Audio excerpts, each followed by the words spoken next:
Todo autor literario hace un viaje fantasioso por su propia trayectoria de vida, que tiene lugares concretos, imaginarios, distorsionados.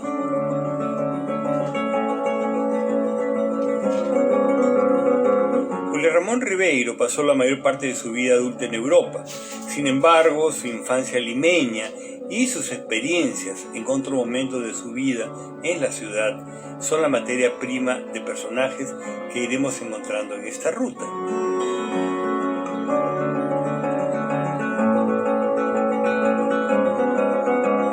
Personajes que podemos ser nosotros o usted, porque Ribeiro es el genio de la ruta cotidiana de la gente común. Sigamos a Ribeiro en su ruta interior por ciertas calles.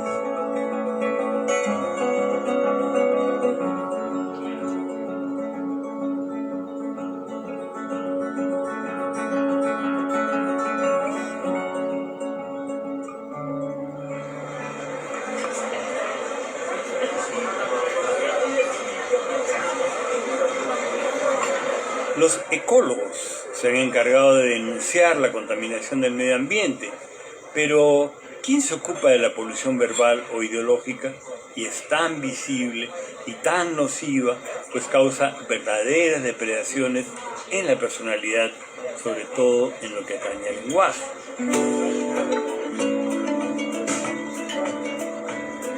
Hola viajero, alguien que escribió tremendo texto y a la vez tan sencillo de entender, tiene que haber sido un hombre convencido de que la civilización empieza con el lenguaje y que la única tarea que quizá vale la pena sea la de mantenerlo vivo y limpio. Muchas veces el lenguaje se despliega entre los hombres y las botellas, cuando se suelta la lengua libre de represión. Bueno, ese mismo hombre dijo que se iba a comprar cigarros, pero parece que se levantó aburrido y nos plantó en el bar Múnich de la calle Belén en el centro de Lima. Más cigarros, en fin, sí que fuma el hombre. Por algo escribió Solo para fumadores, un homenaje al tabaco como un compañero que no tiene los defectos del hombre ni comete sus impertinencias.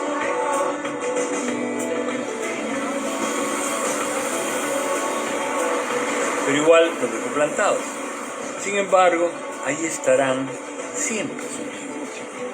Ese mismo personaje del cigarrillo escribió alguna vez: si mis libros perduran, será debido a la perversidad de mis lectores. A ver, viajero, ¿cómo lo decimos? Si usted lee las cosas apátridas o la Revolución del Fracaso, quizá coincida con nosotros en que la mente de Ribeiro estaba guiada por una racionalidad que no hacía concesiones, que era tremendamente lúcida y aguda. Y si seguimos esa racionalidad, llegaremos a una conclusión quizá un poco dura, que todos somos como personajes de Ribeiro, gente sin sintonía y sin voz.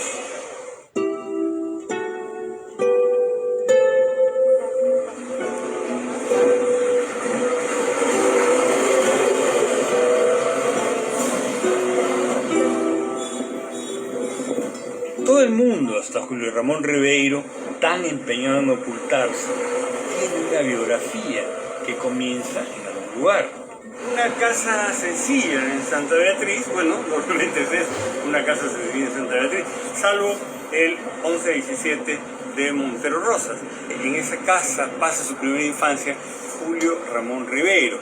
Hay que decir que Santa Beatriz tuvo su esplendor en la época de Leguía, a raíz de la construcción de la moderna y elegantísima avenida Arequipa. Sin embargo, cuando Ribeiro viene acá y ocupa esa casa, ya ese esplendor había empezado a decaer en favor de otros lugares de la ciudad.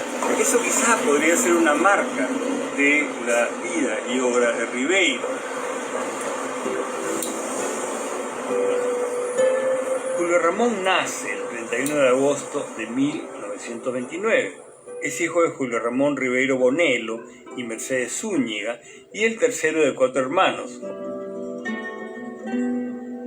Ribeiro escribe hacia 1977 recordando: Infancia, adolescencia, familia, barrio, pequeña clase media, pequeños hechos reales, pero vistos desde un ángulo que los impregna de una luz extraña.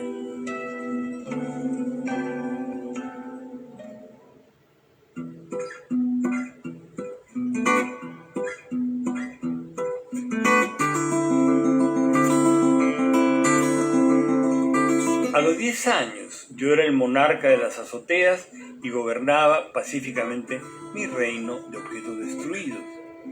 Mi reino al principio se limitaba al techo de mi casa, pero poco a poco, gracias a valerosas conquistas, fui extendiendo sus fronteras por las azoteas vecinas. Relato por las azoteas, 1958.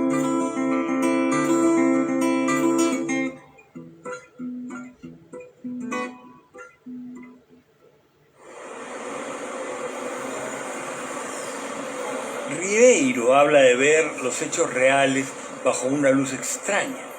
Miraflores, donde se muda la familia en 1934, era para él un distrito desconocido. El Miraflores de aquel entonces era pequeño y de grandes contrastes. La familia Ribeiro se instala en una casa, que ya no existe, situada en Comandante Espinar con 2 de Mayo. Una parte del distrito que era aún semirural y muy próxima a Santa Cruz, el barrio pobre y mal encarado del distrito.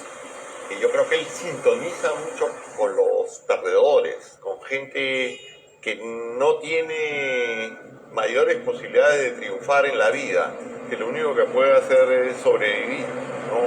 A él le atrae esta marginalidad, aun cuando él no era un marginal, venía, digamos, de una clase social acomodada, pero que había perdido, en su caso, digamos, sus privilegios por malos manejos económicos y a raíz de la muerte, las crisis y de la muerte prematura, ¿no?, de su padre cuando él era un adolescente. La familia se empobrece severamente desde ese fatal 1946 en el que muere Ribeiro Bonello. Pero Julio Ramón estudia en el mesocrático colegio Maristas Champañán. Respecto de su difícil socialización escribe: si me remonto a mis años de infancia, descubro aterrado que mi reserva y hermetismo son tan antiguos como mi uso de razón. Ya en el colegio, a la edad de 8 años, huí de los grupos, los profesores, los condiscípulos, las mujeres.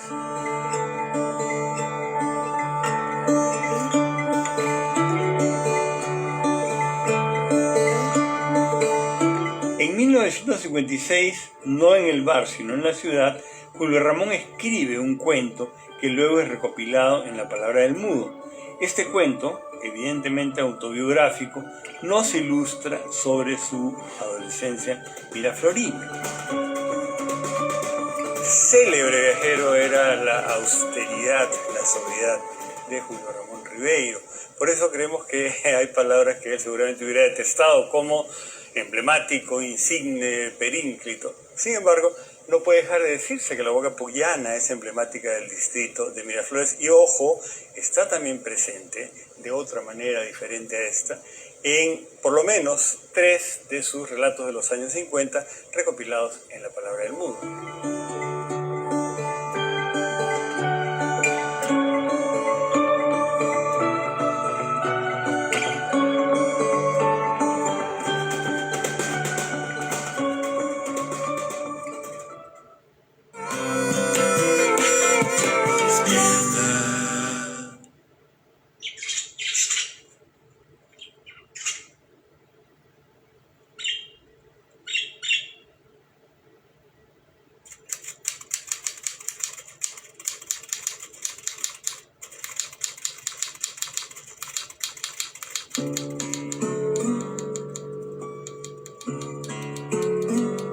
Ribeiro desde muy joven siente ya que en el futuro habrá de ser un escritor, sin tener demasiada idea de lo que ello habría de significar. Así anota: tomo conciencia ahora, solo en mi casa, de mis ideales de adolescente. ¿Cómo sería de agradable la vida de un escritor? ¿Cuánta ilusión e inocencia habría en esos gestos? Ahora soy eso que imaginé. Fumo, bebo y escribo de verdad. Y para ser sincero, dirá que eso puede entretenerme, pero no me reconforta.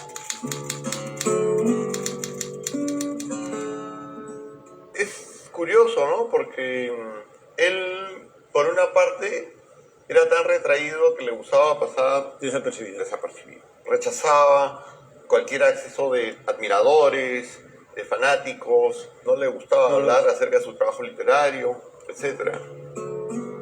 Desde esos testimonios de juventud ya se va perfilando en Ribeiro un temperamento escéptico. Escribe: mi compañero y yo luchábamos sistemáticamente contra la molicie. Sabíamos muy bien que ella era poderosa y que se adueñaba fácilmente de los espíritus de la casa. Tendiente a la insatisfacción y proclive a la soledad, Ribeiro crea atributos que serán los que compongan a los personajes de sus más logrados cuentos. El hombre de la calle. Y así Ribeiro nos presenta a la mujer del barrio, al burócrata, el iluso que pierde, el que pierde, siempre pierde, y el que cree que no será igual desengañado, tarde o temprano. Leamos. Las personas que recorren a esta hora la ciudad parece que están hechas de otra sustancia.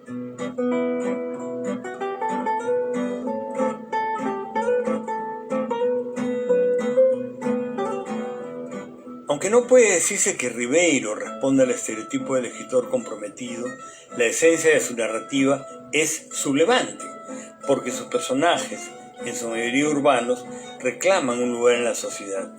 Él lo expresa así: yo les he restituido este hálito negado y les he permitido modular sus anhelos, sus arrebatos, sus angustias.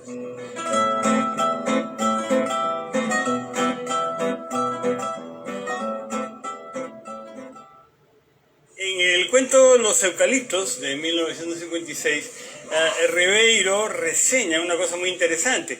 En la parte de Miraflores, que ahora está totalmente integrada al distrito, compuesta por Comandante Espinar, Piura, Enrique Palacio, etc., es que empiezan a aparecer nuevas viviendas para nuevos personajes del distrito. Generalmente gente bastante pobre que construía callejones, y dice, había la gente del corralón, la gente del callejón, la gente de la quinta, la gente del chalet, la gente del palacete. Una diversidad en el distrito. Miraflores es un tópico literario para Ribeiro como para Vargas Llosa. Ambos viven en el distrito en un momento en el que comienzan los grandes cambios, los años 50 y 60. Él se dedica sobre todo a la problemática de la pequeña burguesía o gente de extracción popular. Acuérdate que es uno de los primeros escritores, junto con Enrique Congrens y Carlos Eduardo Zabaleta, El tema urbano. Sí, que inciden en el tema urbano, pone en boga la corriente neorrealista luego de la Segunda Guerra Mundial. Así es.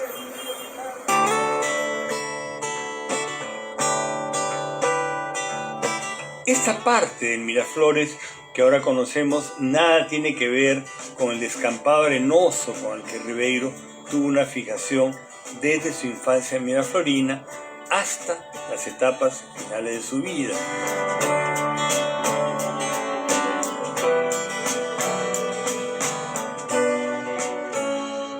Los acantilados de Miraflores eran la última etapa de la pirámide social miraflorina. Estaban habitados por recolectores de basura. Un cuento así lo expresa, un cuento que surge en París en 1954, Los gallinazos sin pluma.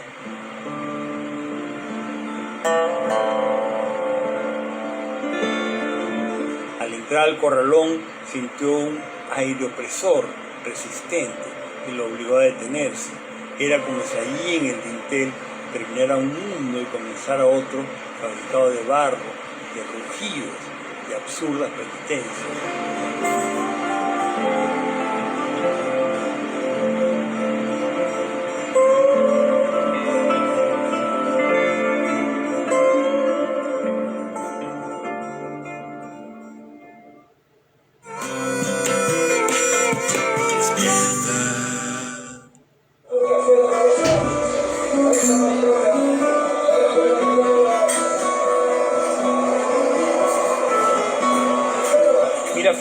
contra lo que dice el estereotipo, no fue nunca para Ribeiro la plácida Arcadia de la clase alta. Por el contrario, ya desde que a sus inicios se empieza a interesar por el barrio marginal, en aquel entonces de Santa Cruz, Ribeiro ve en este distrito un mar de contradicciones y abismos sociales.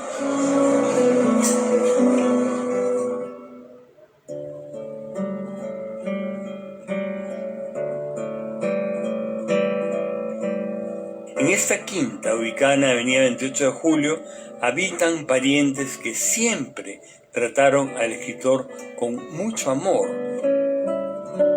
Inspirado en este agrupamiento de viviendas, antiguo y extraño, Ribeiro escribe uno de sus cuentos más conocidos, en definirse por el aislamiento, el tabaco, un grupo íntimo de amigos, su hijo Julio y una vastísima obra que en gran parte sigue ligada al Perú.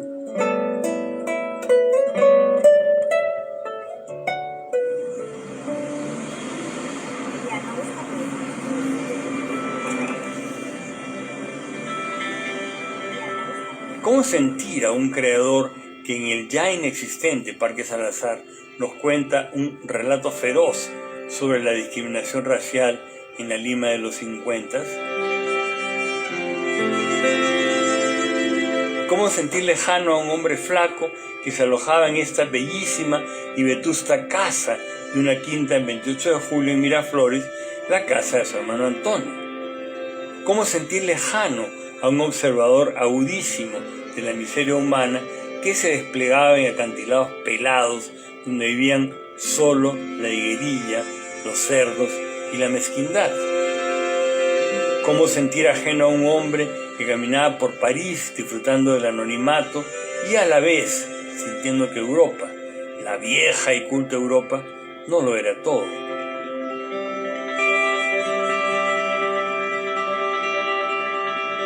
Julio Ramón Ribeiro, muy enfermo, delgadísimo, pero con un ánimo que lo superaba todo, vuelve a Lima para quedarse definitivamente entre nosotros en el año 1993.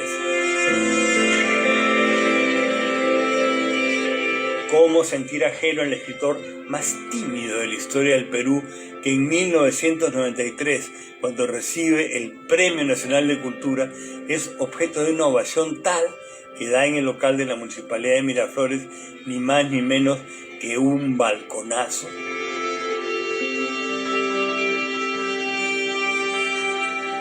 Una aparente paradoja. Ribeiro no vivió casi en el Perú, no tuvo presencia política ni social en nuestro medio, prefería la abstención y el perfil bajo. Y sin embargo, es uno de los autores peruanos más leídos en nuestro país, más leídos y más queridos. Todos queremos a Ribeiro. Ribeiro nunca se engañó a sí mismo y supo que sus días barranquinos, sus días miraflorinos, surquillanos, amigables, fumadores, bebedores, alegres y también solitarios, esos días estaban contados. Al final hay como un renacimiento, un revival de Ribeiro, comienza a ser publicado en España, se le organiza en la Casa de América en Madrid en un homenaje de una semana que ¿Ah, sí? generalmente se dispensaba solamente a los grandes escritores. Eso ocurrió en el último año de su vida y tuve la suerte de estar ahí y él fue el primer sorprendido al ver el público que podía congregar. Por eso en esos últimos años se sintió muy halagado porque encontró una calidez, una simpatía en el público, en el simple peatón. Recuerdo como la gran satisfacción que tuvo una vez caminamos por Barranco y cerca de las inmediaciones del mercado, un joven se detuvo y sacó de su mochila un antiguo libro de él y le pidió un autógrafo, ¿no? Ese tipo de cosas que él antes desdeñaba, lo complacieron muchísimo en esos últimos años. Se sintió, claro, se sintió querido, reconocido.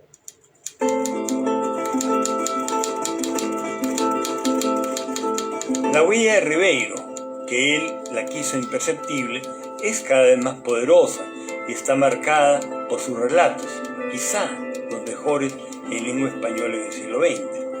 Leamos. Cuentos, espejo de mi vida, pero también reflejo del mundo que me tocó vivir, en especial el de mi infancia y juventud, que intenté captar y representar en lo que a mi juicio y de acuerdo con mi propia sensibilidad lo merecía.